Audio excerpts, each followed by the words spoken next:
નમસ્કાર બાળ મિત્રો, કેમ છો બધા? મજામાં ને?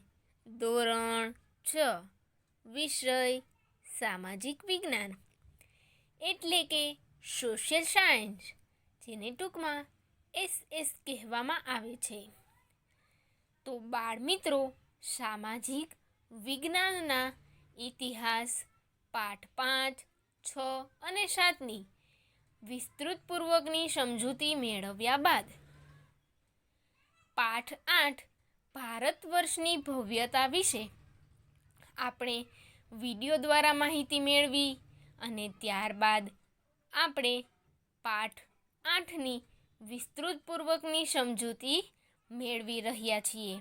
તો ચાલો જોઈએ પાઠ 8 ભારત વર્ષની ભવ્યતાની વિસ્તૃતપૂર્વકની સમજૂતી. પાઠ 8 ભારત વર્ષની ભવ્યતા. આગળના ટોપિકની વિસ્તૃતપૂર્વકની સમજૂતી મેળવીએ ત્યાર પહેલાં અત્યાર સુધી આપણે કેટલા ટોપિક જોયા તેની થોડી ચર્ચા. તો કે ભાઈ, પ્રાચીન ભારતની અંદર ખેતી વિશે, જેમાં પ્રાચીન સમયમાં પણ ઘઉં, જવ, ડાંગર, જુવાર, બાજરી, તલ, વટાણા વગેરે જેવા પાકોની ખેતી છે તે થતી હતી. તો ત્યારના સમયમાં પણ ઓજારો છે તે હતા, સિંચાઈની સુવિધાઓ પણ હતી. તો પ્રાચીન ભારતમાં ખેતી વિશેની સમજૂતી અને ત્યારબાદ પ્રાચીન ભારત ત્યારના સમયનું ગ્રામીણ જીવન કેવા પ્રકારનું હતું તેના વિશેની વાત અને નગર જીવન વિશેની વાત આપણે અગાઉના વિડીયોમાં સમજી ચૂક્યા છીએ. તો ત્યાર પછીનો આપણો નેક્સ્ટ મુખ્ય ટોપિક વિશેની વિસ્તૃતપૂર્વકની સમજૂતી મેળવીએ. તો કે પ્રાચીન ભારતમાં કલા વિશેની આજે આપણે માહિતી મેળવશું. તો ચાલો જોઈએ પ્રાચીન ભારતમાં કલા વિશે. તો કે ઇતિહાસવિદો કલાને 2 ભાગમાં વહેંચે છે. ઇતિહાસકારો છે એ આપણી જે કલા છે એ કલાના 2 ભાગ પાડ્યા છે. તેમાં પહેલું એટલે કે લલિત કલા અને બીજું એટલે કે નિદર્શન કલા. તો કલાના મુખ્ય 2 પ્રકાર, એક લલિત કલા, બીજું નિદર્શન કલા. તો લલિત કળાની અંદર શેનો સમાવેશ થાય? તો કે લલિત કળામાં ચિત્ર, સાહિત્ય, સ્થાપત્ય, સંગીત, માટીકલા વગેરેનો સમાવેશ છે એ લલિત કલામાં થાય છે. અને જ્યારે નિદર્શન કલાની અંદર નૃત્ય અને નાટકનો સમાવેશ થાય છે. તો નૃત્ય અને નાટક કરીએ તો આ બંને છે એ નિદર્શન કલા છે.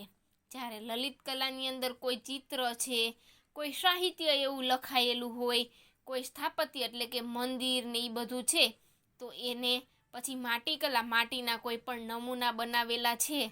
અત્યારે તો આપણે ઘણી બધી માટીની કારીગરી છે એ જોતા હોઈએ છીએ. તો આ બધી લલિત કલા છે. તો હવે આપણે આ બંને બાબતોને વિગતે જોઈશું. તો કે ભાઈ, ભારતમાં સાહિત્યનો વારસો. ભારતની અંદર ઘણા બધા આવા સાહિત્યો છે તેનું લખાણ થયેલું છે. તો ચાલો તેના વિશે જોઈએ. તો કે ભાઈ, ભારતીય સાહિત્ય છે તેનાય પાછા 3 ભાગ પડે છે. આ જે સાહિત્ય લખાયું, જે પુસ્તકો, મહાન ગ્રંથો લખાયા છે, એના મુખ્યત્વે 3 ભાગ છે. જેમાં પહેલું છે ધાર્મિક સાહિત્ય, એટલે કે ધર્મની બાબતને લગતું હોય, ભગવાનની બાબતો છે તેને લઈને જેટલું પણ લખવામાં આવેલા છે, જે મહાન ગ્રંથો છે, પુસ્તકો છે, સાહિત્યો છે, તે ધાર્મિક છે. પછી છે ધર્મેતર સાહિત્ય. એટલે ધર્મેતર સાહિત્યમાં શું હોય? તો કે ધર્મની બાબતને લગતું ન હોય, પરંતુ બીજી કોઈ બાબતોને લઈને હોય કે ભાઈ એની અંદર કોઈ એવા સારા એવા નાટકો છે, મહાન કાવ્યો છે, તેની જે રચના છે તેને લઈને કરવામાં આવેલું હોય તો તેને ધર્મેતર સાહિત્ય કહેવાય. અને ત્રીજું છે વિદેશી મુસાફરોના વર્ણન. હવે આપણે સૌ જાણીએ છીએ કે જ્યારે આગળ આપણે પાઠ ભણીએ તો અલગ અલગ રાજા હતા. એ અલગ અલગ રાજાના સમયમાં ચીનમાંથી કોઈ મુસાફર આવેલા છે, તો એવી જ રીતના કોઈ ફ્રાન્સમાંથી આવેલા મુસાફરો છે, તો એને આપણા ભારતમાં રહી અને આવા સાહિત્યની રચના કરી, તો એ વિદેશી મુસાફરોનું વર્ણન કરતું સાહિત્ય છે. તો આવા સાહિત્યના આપણે 3 ભાગો છે, તો તેના વિશે હવે આપણે વિસ્તૃતપૂર્વક જોઈએ. તો એમાં પહેલું છે ધાર્મિક સાહિત્ય. તો ધાર્મિક સાહિત્યમાં શું હોય? તો કે ધર્મને લગતું. તો ચાલો ધાર્મિક સાહિત્ય વિશે વિસ્તૃતપૂર્વક સમજીએ. ભારતના સૌથી પ્રાચીન ધાર્મિક સાહિત્યમાં વેદોનો સમાવેશ થાય છે. સૌથી જૂનામાં જૂના કોઈ જો સાહિત્ય છે તો એ છે આપણા 4 વેદ: ઋગ્વેદ, યજુર્વેદ, સામવેદ, અથર્વવેદ. આ 4 મુખ્ય વેદો છે. અને વેદોને સમજાવવા માટે બ્રાહ્મણ ગ્રંથો અને આરણ્યકોની રચના કરવામાં આવી છે. આ વેદ છે એ વેદને સમજવા માટે આવા બ્રાહ્મણ ગ્રંથો અને આરણ્યકોની પણ રચના થયેલી છે, જેમાં શતપથ બ્રાહ્મણ, ગોપથ બ્રાહ્મણ અને બૃહદારણ્ય સૌથી અગત્યના ગણાવી શકાય. તો આવા જે બ્રાહ્મણ ગ્રંથો છે એમાં પણ આ 3 ગ્રંથો છે એ ખાસ અગત્યના છે. આ સિવાય રામાયણ અને મહાભારત એ બંને મહાકાવ્યો પ્રાચીન ભારતીય સમાજ, સંસ્કૃતિ અને ધર્મનો ત્રિવેણી સંગમ છે. આ સિવાય બીજા ધાર્મિક સાહિત્ય કયા છે? તો કે ભાઈ રામાયણ અને મહાભારત આ બંને મહાકાવ્યો છે કે જે આપણને ત્યારના સમયની સમાજ વિશેની, સંસ્કૃતિ વિશેની, ધર્મનો આ તમામ બાબતોનું માર્ગદર્શન આપે છે. વેદ વ્યાસ રચિત મહાભારત. મહાભારતની રચના કોને કરી? મહાભારત નામનો ગ્રંથ કોને લખ્યો? તો કે વેદ વ્યાસ છે તેમને લખેલો છે. હવે આ મહાભારત છે તેનું પ્રારંભમાં તે જય સંહિતાથી ઓળખાતું હતું. મહાભારત છે એ પહેલાં મહાભારત નહોતું, પહેલાં તેમને જય સંહિતા એવું નામ છે એ આપવામાં આવેલું હતું. અને જે વિકસતું જતાં 1,00,000 શ્લોકોનું મહાભારત થયું. હવે પહેલાં જ્યારે બનાવ્યું ને ત્યારે જય સંહિતા હતું, પરંતુ ધીમે ધીમે તે ઘણું બધું વિશાળ થયું અને 1,00,000 જેટલા શ્લોકો છે એ તેમાં લખાણા, એટલા માટે તેમણે મહાભારત એવું નામ આપવામાં આવ્યું છે. અને તે જ રીતે વાલ્મીકી રચિત રામાયણમાં ભગવાન શ્રીરામની કથાની સાથે આદર્શ સમાજ જીવન અને નૈતિક ધોરણોનું ચિત્રણ થયેલું છે. તો આપણે સૌ રામાયણ વિશે તો જાણીએ જ છીએ. તો રામાયણની અંદર ભગવાન શ્રીરામની કથા છે અને તેમના આદર્શ સમાજ જીવનનું વર્ણન છે કે એક માતાનું જે વચન હતું એ પૂરું કરવા માટે તેમને વનવાસ પણ ગયેલા, પોતાનો રાજપાટ બધું છોડી અને તેઓ વનમાં ચાલ્યા જાય છે. તો આવું આદર્શ સમાજ જીવન આપણને છે તે રામાયણમાં જોવા મળે છે. 108 જેટલા ઉપનિષદો. ઉપનિષદોની સંખ્યા કેટલી છે? 108. તો ભારતીય ચિંતનના મહામૂલક ગ્રંથો છે કંઠ, કેન, પ્રશ્ન, મુંડક, માંડુક્ય, ઈશાવાસ્યમ અને છાંદોગ્ય ઉપનિષદો ભારતના તત્વજ્ઞાનના મહાન ગ્રંથો છે. આ બધા ઉપનિષદોના નામ છે અને જે પણ એક મહાન ગ્રંથો છે. તો આવા 108 ઉપનિષદો છે અને પુરાણોની સંખ્યા 18 જેટલી છે. તો પુરાણોની સંખ્યા કેટલી છે? 18 અને ઉપનિષદોની સંખ્યા 108. ખાસ યાદ રાખજો, પુરાણોની સંખ્યા પૂછે તો 18, ઉપનિષદોની સંખ્યા પૂછે તો 108, ગ્રંથની સંખ્યા પૂછે મતલબ કે આપણા વેદોની સંખ્યા પૂછે તો 4. તો આવા પુરાણોમાં વિષ્ણુ પુરાણ, ગરુડ પુરાણ, વાયુ પુરાણ અને મત્સ્ય પુરાણ તેમજ ભાગવત વિશિષ્ટ ગ્રંથો તરીકે ખ્યાત થયા છે. તો આવા ઘણા બધા પુરાણો છે, તે પુરાણો પણ આપણા જે ભારતીય સંસ્કૃતિનો જ ભાગ છે. આ સિવાય બૌદ્ધ અને જૈન ધર્મના મહાન ગ્રંથોમાંથી આપણને સમાજ જીવન અને ધર્મની માહિતી મળે છે. માત્ર એવું જ નથી કે હિન્દુ ધર્મના જ પુસ્તકો લખાયા છે, પરંતુ બૌદ્ધ ધર્મ અને જૈન ધર્મના પણ અનેક ગ્રંથો છે, અને જેમાંથી પણ આપણને સમાજ જીવનની અને ધર્મની માહિતી પ્રાપ્ત થાય છે. તો બૌદ્ધ ધર્મના મૂળ ગ્રંથોને ત્રિપિટક કહેવાય છે. બૌદ્ધ ધર્મના જે મૂળ ગ્રંથો છે એને ત્રિપિટક કહેવાય છે. આપણે અગાઉ ભણી ગયા. શું કરવાને ત્રિપિટક કહેવાય છે? કારણ કે તેમાં મુખ્યત્વે 3 પિટકનો સમાવેશ થાય છે, તેટલા માટે તેને ત્રિપિટક કહેવાય છે. અને આવા 3 પિટકમાં સૂત્ર પિટક, વિનય પિટક અને અભિધમ પિટકનો સમાવેશ થાય છે. અને આ સિવાય જાતક કથાઓ, દીઘનિકાય, અંગુત્તર નિકાય અને મજ્જિનિકાય અગત્યના ગ્રંથો છે. તો નાગસેનનું મિલિંદ પાનહો પ્રશ્નો અને આચાર્ય મંજીસી શ્રી મૂળકલ્પ અગત્યના બૌદ્ધ ગ્રંથો છે. તો બૌદ્ધ ધર્મમાં પણ આવા ઘણા બધા પિટક સિવાયના ગ્રંથો છે, તેનો પણ સમાવેશ થાય છે. તો તિબ્બત ભાષામાં બૌદ્ધ ગ્રંથની કજાર અને તંજર 2 પ્રસિદ્ધ છે. તો આ સાથે સાથે આવા બૌદ્ધ કથાને લઈ તિબ્બત ભાષામાં લખાયેલું છે આ કજાર અને તંજર. તો જાતક કથાઓ, દીઘનિકાય, મજ્જિમ નિકાય પણ બૌદ્ધ ગ્રંથો જ છે. અને આ ઉપરાંત બૃહદ કથા, હરિવંશ પુરાણ, વાસુદેવ હિંડી, સિદ્ધહેમ શબ્દાનુશાસન, દ્રયાશય અને કીર્તિ કૌમુદી મુખ્ય છે. તો આવા બીજા ઘણા બધા ગ્રંથો છે, તેનું પણ ધાર્મિક સાહિત્યની અંદર જ સમાવેશ કરવામાં આવેલ છે. તો આ થઈ બૌદ્ધ ગ્રંથો વિશેની વાત. હવે જોઈએ તો કે જૈન ગ્રંથો આગમ ગ્રંથો કહેવામાં આવે છે, અને આવા આગમ ગ્રંથોની સંખ્યા 12 છે. તો આગમ ગ્રંથોની સંખ્યા કેટલી છે? 12 છે. અને જૈન ધર્મનું પ્રાચીન સાહિત્ય 14 પર્વ અને 12 અંગમાં વહેંચાયેલ છે. તો મુખ્ય ગ્રંથોમાં આગમો, આચારંગ અને વેતાલિક 10 વેતાલિક સૂત્ર અગત્યના છે. તો આવા ઘણા બધા ધાર્મિક સાહિત્યો છે, એ ભારતીય સંસ્કૃતિનો, સાહિત્યનો, સમાજ જીવનનો પરિચય આપે છે. તો આ હતું ધાર્મિક સાહિત્ય વિશેની વાત, કે જે આપણા સાહિત્યનો એક મહત્વનો ભાગ છે. ત્યારબાદ બીજું છે ધર્મેતર સાહિત્ય.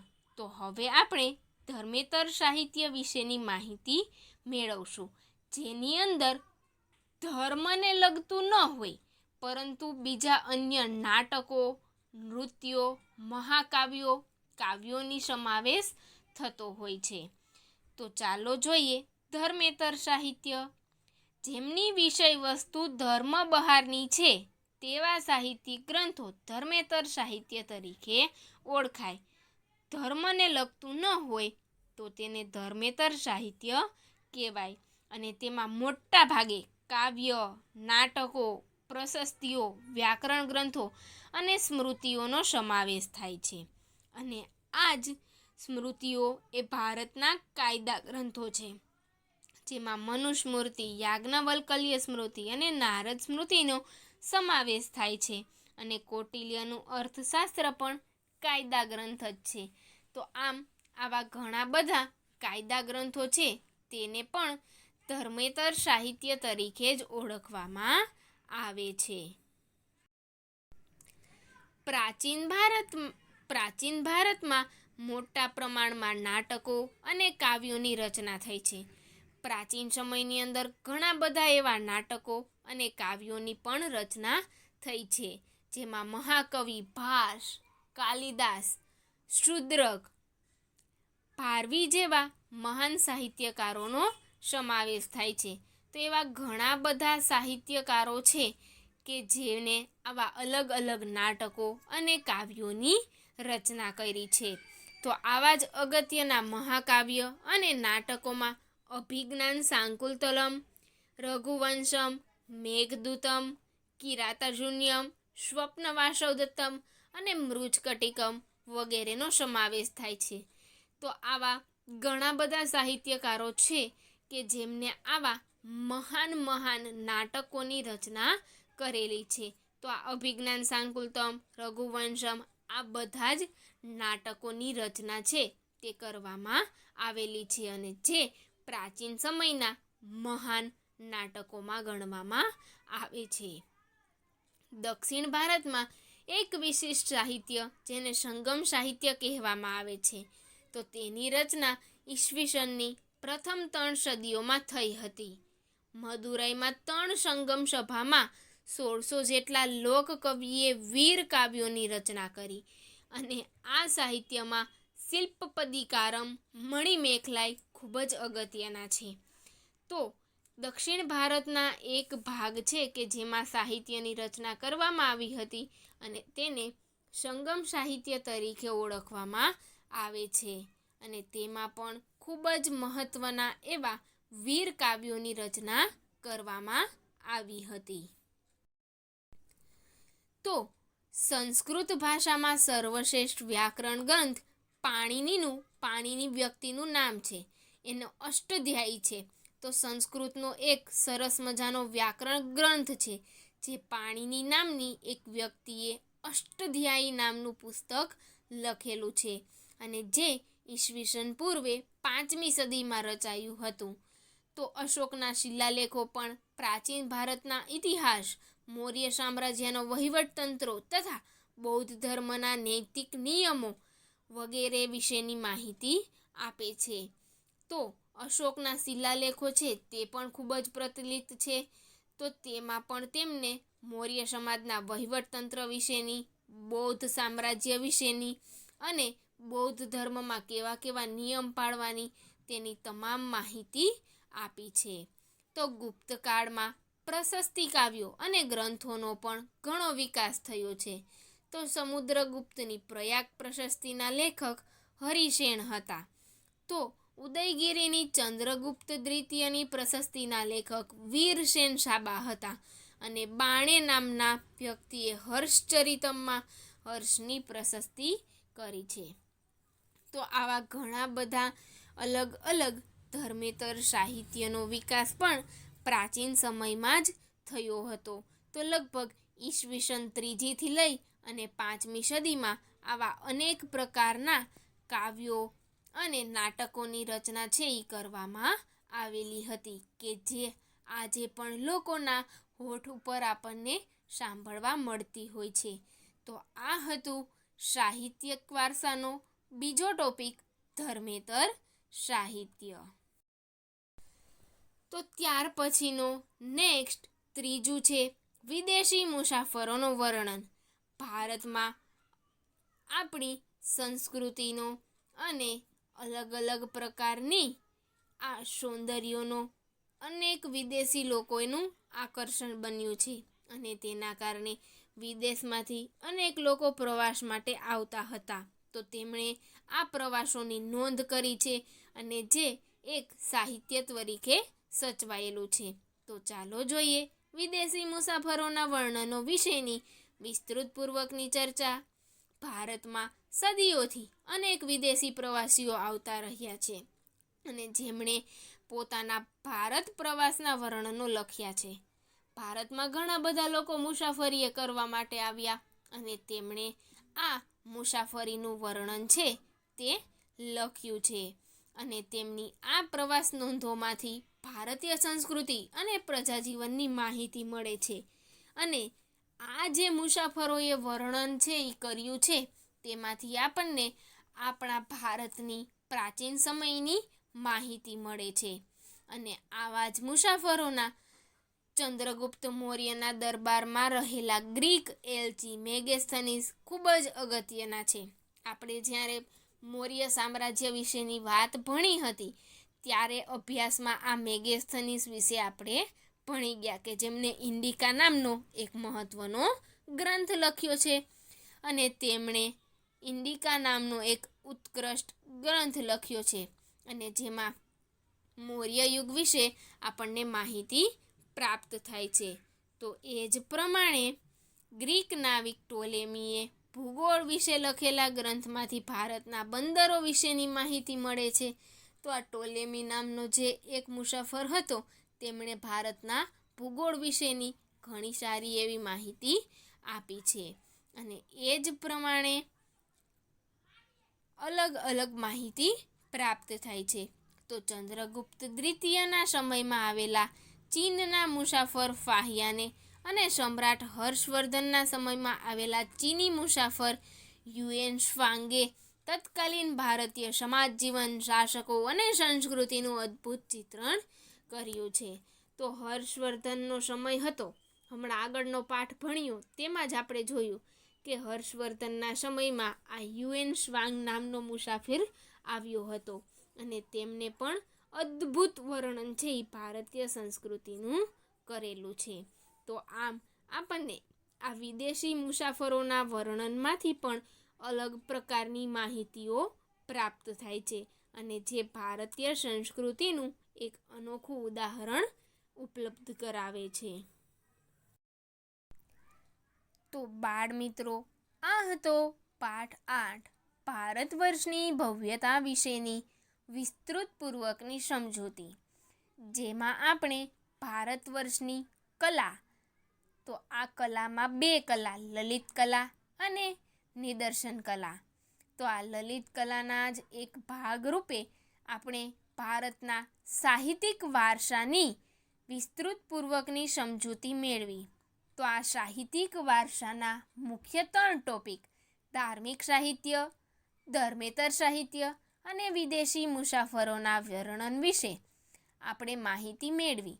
આશા રાખું છું આપ સર્વે સરળતાથી આ તમામ ટોપિક સમજી શક્યા હશો. તેમ છતાં જો કોઈ પણ વિદ્યાર્થીને કાંઈ પણ ન સમજાતું હોય, કાંઈ પણ પ્રશ્ન હોય તો તે પોતાના હોમવર્કની સાથે લખીને મોકલી શકે છે. તો બાળ મિત્રો, હવે તમારું હોમવર્ક, આ હોમવર્ક તમારે તમારા પાક્કા ચોપડામાં લખવાનું છે. આ હોમવર્ક તમારે તમારા પાક્કા ચોપડામાં લખવાનું છે. નેક્સ્ટ વિડીયોમાં ફરી પાછા મળીશું. ત્યાં સુધી આપ સર્વેનું ધ્યાન રાખજો, હસતા રહેજો, મુસ્કુરાતા રહેજો. પણ હા, સાથે સાથે વિડીયો જોવાનું, હોમવર્ક કરવાનું ન ભૂલશો. નેક્સ્ટ વિડીયોમાં ફરી પાછા આગળના પાઠની ચર્ચા સાથે મળીશું. ત્યાં સુધી આભાર. Thank you.